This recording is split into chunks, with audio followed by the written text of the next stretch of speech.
Tonight,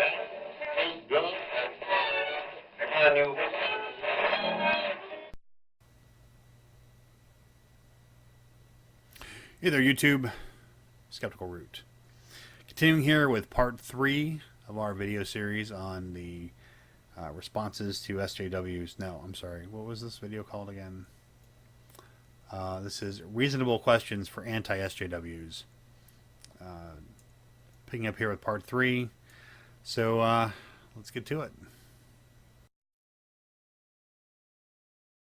One of the major arguments that I see in many of your videos is that it is possible to separate criticism of the religion of Islam from the actual Muslim people. And yet, this line seems to be crossed very often. I see things like raghead or camel fucker or other things like that in your comment sections. I see people taking very serious shots at Muslims in videos and hangouts, and they don't get called out. At least not that I can see. So my question is this: why should a person of conscience who is concerned about the Muslim people and their community not being harmed or mistreated, why should they believe that you're actually only attempting to look at the ideas and talk about the ideas if you ignore bigotry that's occurring right in front of you? And in that light, would you be willing to break bread and salt with moderate Muslim people on your videos, have hangouts, invite them to your channels, just in order to build some bridges there and to learn more about what they think and how they feel and what their experience has been, so that information and knowledge can be furthered? All right, so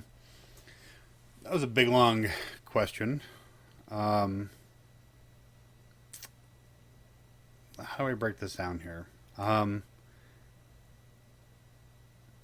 Comment sections are not typically my opinion.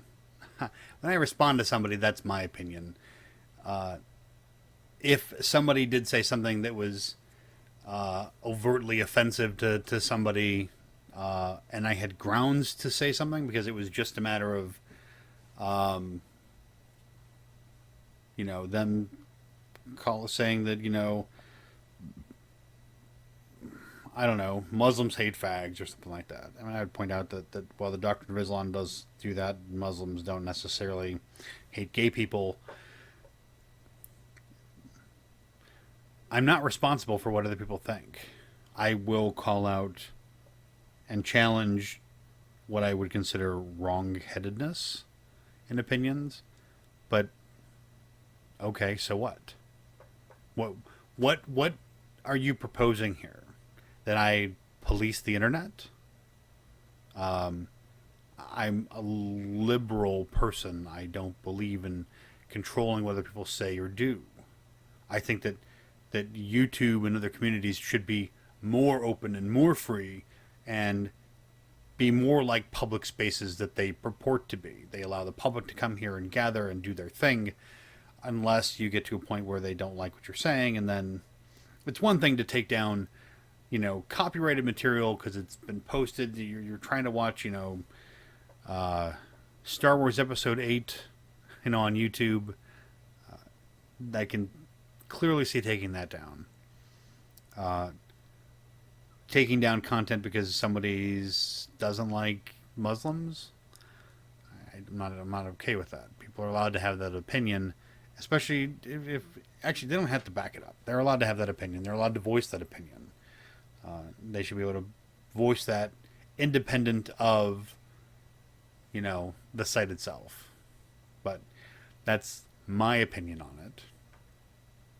But I don't really know where you're going with this here, curiosity. Are you asking if I will speak up against that? Sure. I don't call Muslims ragheads or camel fuckers. I don't call Arabs ragheads or camel fuckers. If I did ever use that term in a directly pejorative sense, it would be perhaps against somebody that I already feel is deserving of scorn, such as a member of ISIS. And actually, I'd say the leadership of ISIS, where they already have other disgusting views, and I'm doing it just to be inflammatory. But there is value in that that I don't necessarily think needs to be criticized all the time. So there. Do you deny that systemic racism against black people is like a thing in general? If so, what? Okay, just step over, just cover your ears for a second and let the smart people talk. If not, why is it so much more important to you to demonize groups like Black Lives Matter than to actually use your platforms to discuss actual solutions to issues surrounding race and racism? What a condescending prick. The one janitor. Show me an example of the system that is racist against black people in this country. Well, I can't necessarily disagree that there are racist people in this country, and some of those people are in positions of power. The system itself is not prejudiced against black people. There are circumstances that may make black people in particular, feel that way. They are not necessarily unjustified. They are not entirely justified either, though. Be that as it may, it is not part of the system that is racist. They are just a product of people in the system. We should get those people out. We should challenge those people. But by saying that the system is racist, by saying that there are these systemic problems, you overshoot the goal instead of going after those people that are behaving in ways that clearly prejudice one group over another. In all cases, not just black people, not just Hispanic people, not even just along racial lines. So, yes, I challenge that. And Black Lives Matter, I had more support for until they came out with their platform. When I was able to convince myself, for the most part, that what they really meant was Black Lives Matter too, I was behind it. Black people being killed by cops is not necessarily the most problematic thing that is going on in the black community. They are killed. Black men are killed more often by police than white men as a function of per capita populations in the United States. However, it is not different than per interactions with police in the United States. Black people are arrested more, have more interactions with the police, call the police more often than white people do. White people are actually more likely to get shot per interaction with the police than black people. Police officers also have slightly faster reaction times when pulling the trigger on white people and I believe Hispanic people as opposed to black people. And that includes black officers. So is that a systemic bias? Or is that people saying, I want to make sure, but nobody's going to call me a racist if I shoot the white guy? That's a problem. Cops that are out there shooting people unnecessarily should be pulled from the force. We need to retrain police officers to not be so trigger happy. We need to, if that requires body cams and body armor for every police officer out there, then let's do it. Because a headshot's a lot harder to do than a center of mass shot. Somebody gets out of a car and starts pulling a trigger. If they're wearing a vest, they're less likely to die. That gives them the extra half second to determine if what they're pulling out of their pocket is a vape or if it's a gun. Let's do that. Let's remove the militarization from the police and perhaps move it over to a properly trained unit like SWAT. Let's get the Humvees out of the regular officers' hands and put it back into the hands of those that are specially trained in weapons and tactics to handle these situations, instead of, Johnny Cowboy police officer. Let's get those people out of there. And if we can't necessarily get them all out of there, then let's retrain them so that they are better able to de-escalate and handle the situations. If you've ever discussed or done a video about black on black crime, when are you going to do a video about white on white crime and what we, as white people, can do to solve the problems in our community? Straw man of the first order, Christy. Doing a video on black crime typically is done in response to something like Black Lives Matter, where white people are killed twice as many times in the United States as black people, even though black people only make up 30% of the population, but 32% of deaths from police interactions. They are also, it is 36% of them, 36% of all police interactions are with black people and only 14% with white people or something like that. The numbers are inverse.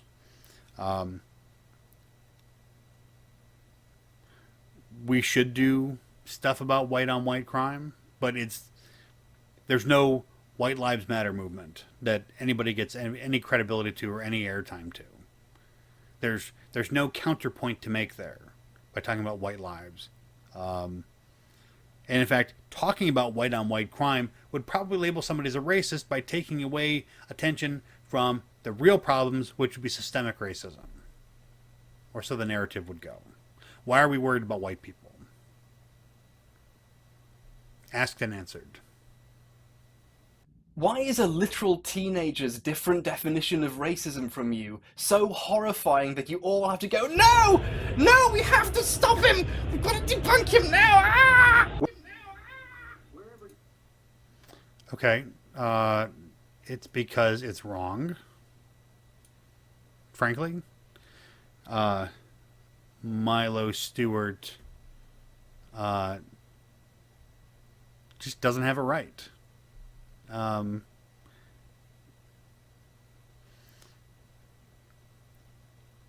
If I were to go out there and start to express things that were incorrect, I would expect people to come back to me and say, hey man, your idea is not right here. This entire video is an example of that. You don't think that people who are against SJWs are correct in their assertions or assessments or thinking or methodologies or ideologies or any of that stuff, and so you made a video challenging their positions. How is that any different than the Amazing Atheist doing a video on Milo's positions on race, which Milo claims aren't even from, I mean, they're from, and I'm trying not to misgender Milo, and I don't remember if Milo refers to himself as a he or she, and I'm sorry about that, but Milo needs, well, no, I'm going off on a tangent there, hold on.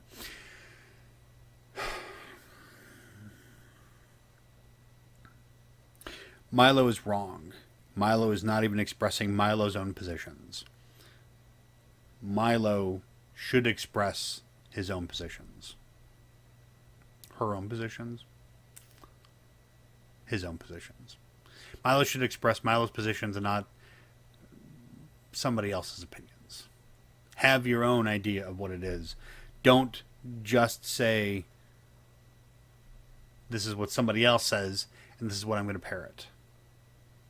But, frankly, the Amazing Atheist is right that that's hate speech. I mean, by any other name. Wherever did you get the idea that racism was a self-applied identity? And if the only true racists are the racists who self-identify as racists, how can we ever expect to make any social progress to reduce racism? Or did I just answer my own question? Steve, by what objective measure do we declare somebody to be a racist? I did a video asking this question. How do you determine if somebody is racist? Because they say racist things. Well, what does that mean? Trump saying that immigrants coming from Mexico are all rapists and thieves and murderers. Certainly a clearer guideline for calling him a racist than talking about wanting to stop Muslims from coming into the country. Islam's not a race. But do you see where I'm going here? There are people who would say that what Trump said isn't racist. Because he's not talking about all Mexicans. He's only talking about the ones that are coming across the border illegally. So he's singling out a subset of that particular race and saying that these people are bad. He's not saying all Mexicans or all Hispanics or Latinx people are bad or inferior, just the ones coming over here illegally. Where do we draw that line? Because he said something disparaging about someone with a different race? If he said something positive, would also be racist. Objective standard, Steve. How do we determine if something is racist? Which is why, frankly, unless someone holds a view that says my race is superior to somebody else's, calling someone a racist is kind of hollow. It's your opinion that you disagree with someone's position on something regarding what may or may not be racist. I think racism in general is pretty stupid. I think the concept and the refostering of the concept of race is bad. Let's go back to national origin, or let's go back to cultural origin or something like that, even though culture is pretty shitty in itself and unnecessary. And I did another video. I did a video on cultural appropriation. Go watch that too. But that's why. Because there's no standard by which we can determine whether or not someone is or isn't racist. So just saying someone is a racist, I might as well... Steve, you are an elephant. Hey, you're an elephant, man. Oh, no, wait, we have objective standards by which we determine that something is an elephant. You don't meet those standards. Okay, great. What are those standards for racist? You often say that you are for equality of opportunity, but if people of color, for instance, have to overcome barriers whites do not, such as discrimination and unequal treatment, as are well documented in various studies, then how can the current situation be thought of as equal opportunity in any real way? And why do you consider it racist to discuss these issues? I don't consider it racist to discuss these issues. I will say that it is not demonstrated empirically that black people face systemic discrimination. I'm trying to remember exactly how you phrase that. However, I will say that everybody faces challenges. As an egalitarian who believes in equality of opportunity, and I kind of like Capricious Black Box's take on equality of opportunity of opportunity. We want people to have the same chance at doing something. But everybody has to overcome hurdles. Most of those hurdles are financial. The fact that somebody who is black, doesn't get the first job they apply for doesn't mean that somebody else did, some unoppressed person did in their place. Perhaps they weren't the best candidate. Perhaps they didn't. Someone else lived closer and be easier to call in on short notice or something like that. There are all kinds of reasons why, and all of those things could be considered privilege under the privilege system, which is just a lot of crap. So, what do you want me to say here? Everybody has challenges. Everybody has to overcome them in order to succeed. People who keep trying longer are the ones that make it. And the ones that give up and say, I didn't get that job because I'm black, isn't going to get very far.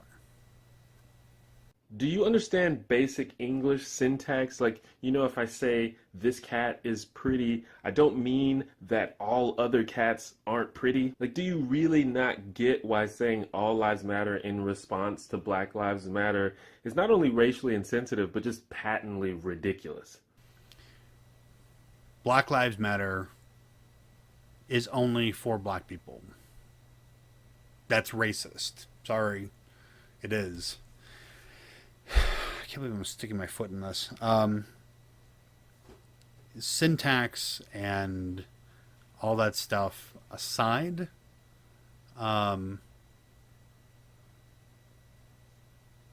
saying that,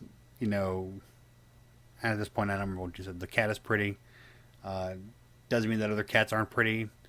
You're right. But that doesn't necessarily, but when Black Lives Matter was, before they'd released any of their official platforms that called for things like reparations and for basically getting rid of police and things like that, I was able to support them. But they've asked for what I would consider unreasonable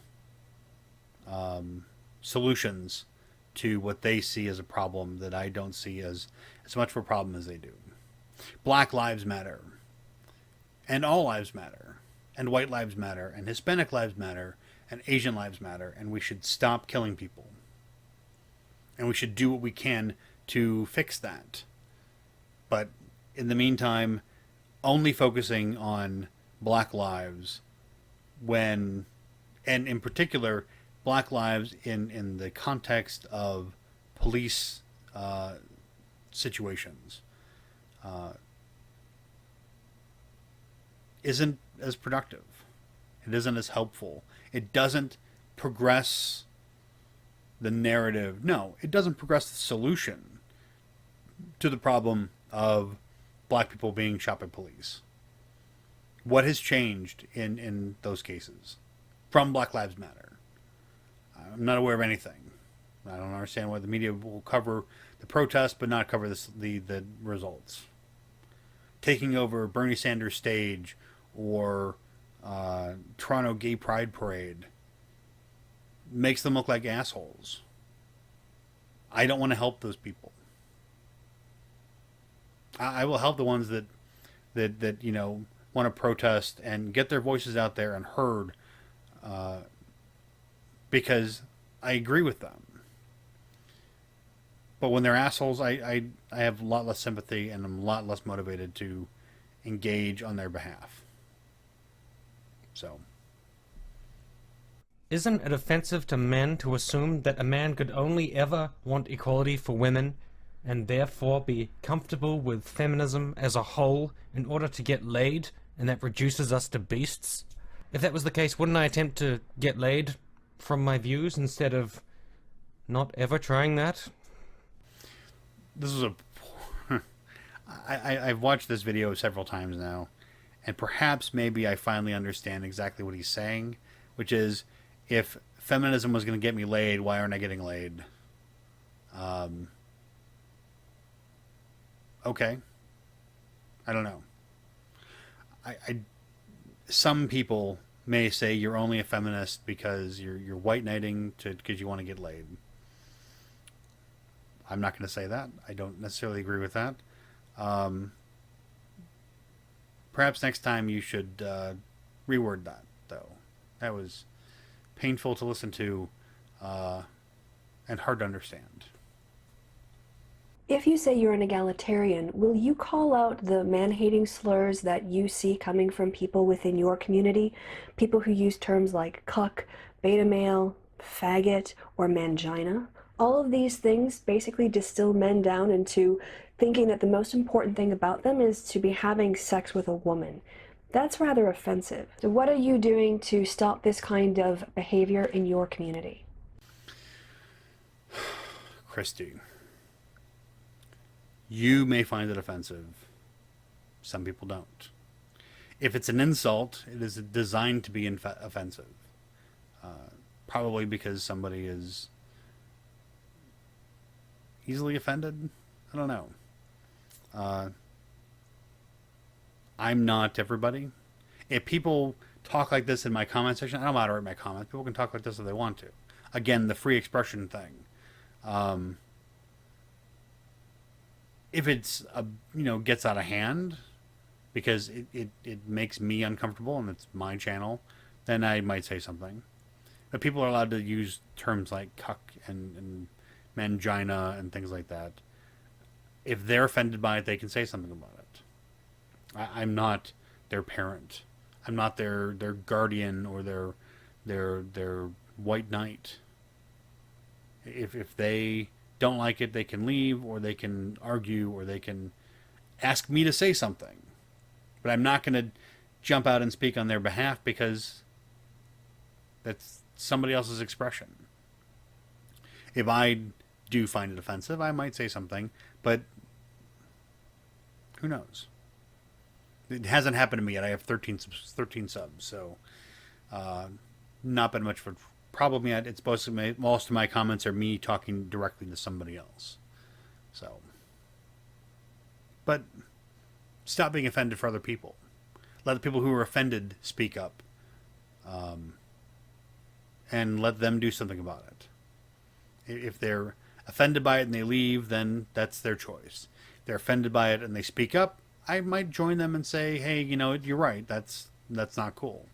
But that's to them to decide to act, and not me to decide to act on their behalf.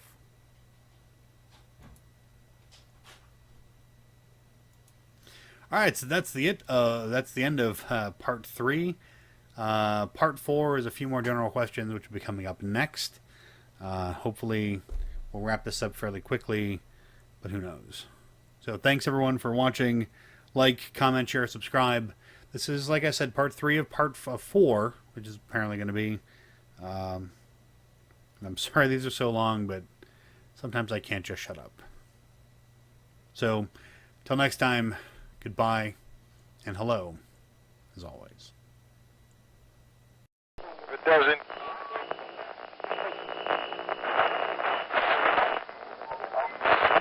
I'm going to edit this one, but I'm recording.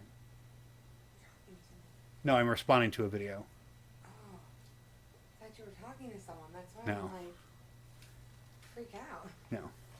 So, this is a long one, and I'm going to end up editing, so.